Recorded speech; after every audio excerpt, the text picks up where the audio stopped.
Psalm 21.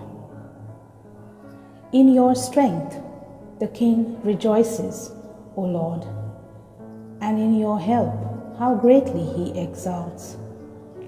You have given him his heart's desire, and have not withheld the request of his lips. For you meet him with rich blessings. You set a crown of fine gold on his head. He asked you for life, you gave it to him, length of days forever and ever. His glory is great through your help, splendor and majesty you bestow on him. You bestow on him blessings forever. You make him glad with the joy of your presence. For the king trusts in the Lord, and through the steadfast love of the Most High, he shall not be moved. Your hand will find out all your enemies. Your right hand will find out those who hate you.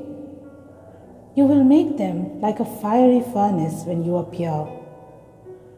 The Lord will swallow them up in his wrath, and fire will consume them. You will destroy their offspring from the earth, and their children from among humankind.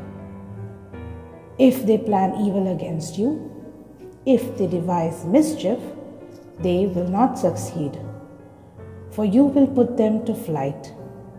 You will aim at their faces with your bows. Be exalted, O Lord, in your strength. We will sing and praise your power.